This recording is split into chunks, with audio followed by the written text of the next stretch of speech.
NFL year, and it started with, well, quarterback Derek Carr signing with the New Orleans Saints, getting a huge contract, $150 million over 4 seasons. So now Derek Carr is off the board, so a lot of teams out there who are looking for Derek Carr, or maybe the other big name, Aaron Rodgers. He's the next one that'll maybe fall if he'll make a decision. He just met with the Jets in California, so the Packers giving him some freedom, some liberty to go out there and put together a trade on his own. So it's happening, Patrick. I give them credit, especially Derek Carr, for not dragging it out and doing all that business over the summer, just changing teams, doing his thing. Everyone's happy. We're going to have to hear what's going on with the rest of them for sure. Oh, yeah. Aaron Rodgers, it appears he's going to be gone out of Green Bay. Where's he going to end up? It looks like the Jets are the likely landing spot. People were kind of pointing towards the Jets for Derek Carr at first, but we said, hey, maybe that was a backup plan.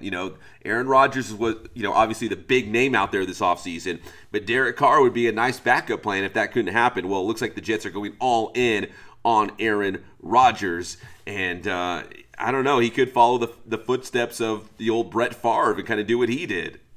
How far of him, man. I mean, I would think he's not going back to Green Bay. There seems to be some people who actually think that he may go back. I think there is no way. No.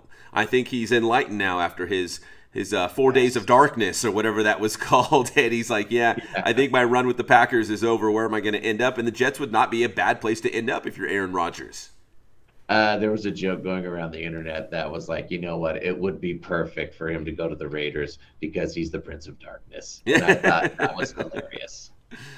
They deserve each other, right? If that would happen. Yeah, the Prince of Darkness, dude. Oh, my gosh. A couple other NFL quarterback notes because it is getting exciting. There's a lot of stuff in play right now. Geno Smith getting a big contract to stay in Seattle, starter for the Seahawks. I wasn't surprised, but he got a lot of money. And then Daniel Jones with the Giants, Patrick. Both those guys getting new contracts to stay as the starting quarterbacks of where they're at. They did not leave. Daniel Jones with the Giants and Geno Smith in Seattle. Yeah, that's what the salaries are up to for these two quarterbacks. I'm very pleased because I think Geno can do even better this next year. He's very reasonable about it. I mean, we could even still, we meaning the Seahawks, of course, could still draft a quarterback, put him behind Geno for the next few years. Could be the ultimate deal, man. Yeah, Geno Smith proved last season that he can win. He is a starter in the NFL. He can win. He can beat some good teams. We all thought Seattle might be the worst team in the NFL going into the year, right? They're like, man, this team is in a rebuild mode. No, they weren't, man. They were battling for the playoffs. Like, this was a playoff caliber team with Geno Smith at QB. Inside track on Pete Carroll. The word is that he likes Richardson and how athletic he is and how he can throw the ball a mile and all that. Well, see, there you go.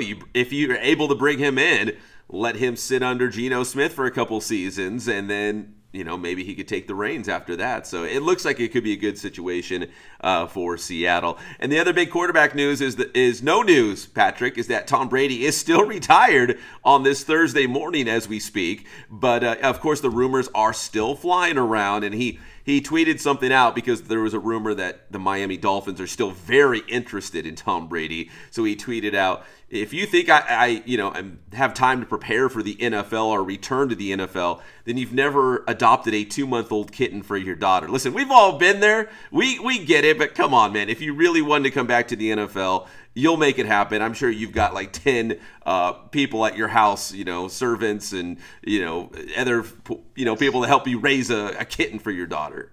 Right. Let's not use the kids as a force field here to shield people away from you, Tom. It's just interesting that the Dolphins and Tom Brady always seem to be popping up. Even when he was at the Bucks, the talk was about how he was trying to get in on the Dolphins. It's just very interesting, isn't it?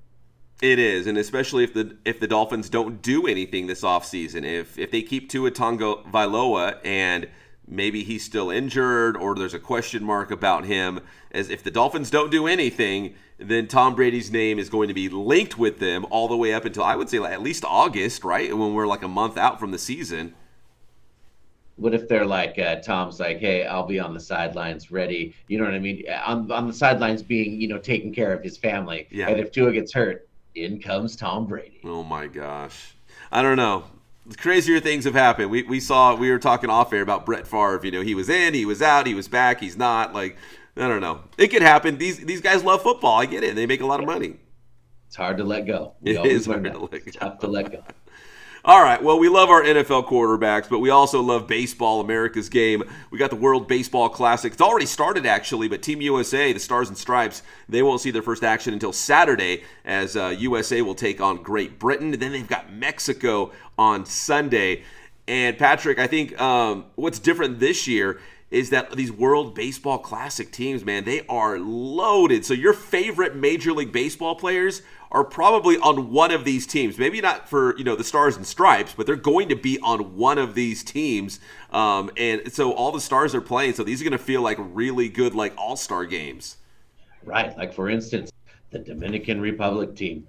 Loaded. Yeah. They are loaded, man. So we'll have to see what happens. I've heard low-key that some of the owners in Major League Baseball are just hoping to God that no one gets hurt. Oh, yeah. And are not thrilled about their players playing in the World Baseball Classic. Because as we know, Pep, we've talked about this. Spring training is kind of getting in the groove, getting the swing going. They're playing all out in the World Baseball Classic because you're defending your country, and it's going to be tough to, you know what I mean? You want to win. Yeah. That's not really spring training. Spring training is like, hey, maybe let this guy kind of light me up a little bit so I can work on this deuce. You know what I mean? The only thing, Patrick, I can think of that's kind of similar is like in hockey, the NHL. Once in a while, the NHL season falls during the Winter Olympics, and all of a sudden the NHL takes a break for a couple of weeks, and all these stars from the NHL go play for their respective home countries in the Olympics. And I guess it's kind of similar, even though we're not officially into the baseball season. But you're right, man. We are deep into spring training now, and these guys, these are going to be real games, and a lot of pride on the line when you put on your country's colors. They're not going to be going, half speed out there. They're going all in. And just hopefully no one gets hurt. That's basically where we're at. Mm-hmm. I mean, but it can't be any more dangerous than it already is. I mean, Justin Turner took a fastball to the head. Oh my gosh, man! Yeah, right to the face. He got jacked up, but he's a tough guy. Yeah, it turns out he's okay. Thank God. Yeah. So, anyways, the World Baseball Classic, USA, Great Britain, and then Mexico on Sunday this coming weekend.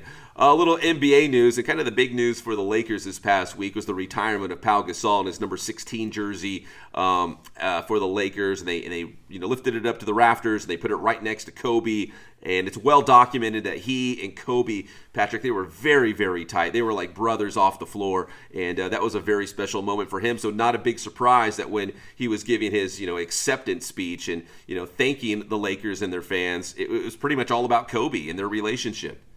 Right. I love how he takes care of Kobe's daughters and stuff. Yeah. I think that is so cool. But yes, it was emotional for him, not only because, man, I mean, your number's getting retired is pretty freaking cool, right? But also when it gets unveiled and it's just sitting right next to Kobe's jersey, it just felt right. And you could tell he got very emotional when it finally got unveiled and it was sitting there next to Kobe's. It was actually really cool. Yeah. I mean, they were running mates. They were, Batman, and I hate to say Pau Gasol was Robin because he's much better than just a sidekick because, every great team has a big tandem. The first 3 Laker championships with Kobe were with Shaq, right? And then Kobe and Pau Gasol got another 2. So it was like those were the 2 superstars for the Lakers to lead them to those 2 NBA titles. Not only were they the 2 superstars on the team, but they were like best friends. Like they were they were tight. He said, I need you, Pau. And he told him straight up because remember when Shaq got that championship with Dwayne Wade, he was like, I cannot have Shaq have one more. I can't have him have one more than me. Help me beat him. The Shaq-Kobe beef was alive and well at the time. And he desperately wanted an NBA title. I mean, he got 2 without Shaq, but he desperately needed at least 1 so he could say, hey, I won one. I didn't need Shaq. I won one without Shaq. I proved it to everybody. And Pau Gasol was a great guy to bring in and help him do that. Right when he got that second championship, first words out of his mouth, I got one more than Shaq. Yeah. First thing he said. I mean, that's how important it was to him. Ultra competitive, and I think towards the end, Kobe and Shaq were they mended things and they were actually cool with one another. But it did mean a lot to him to have more than Shaq, and Pau Gasol was a big reason why. So number 16 now hanging in the rafters. And finally, March Madness, Patrick. We got all the conference college basketball tournaments this weekend to set up the field of 64. I guess technically typically 68 when you have those play-in games. But Right. March Madness is here. The big dance is here. And I just want to say best of luck to not only California Baptist, but UC Riverside. They are both eligible for March Madness. They both have really good teams. I would be on cloud nine if one of those teams could get into March Madness and represent the IE. That'd be so cool. Absolutely, man. It'll be so cool. And you know what? We'll have to see how this goes because, you know, college basketball can be with a lot of players kind of going to the NBA, some players going to the G League, some players actually staying in college for a year or two. Who knows? Alabama kind of they're supposed to be the best team and they kind of got drama around that program or whatever. We'll have to see what happens. I like how everyone does have a chance.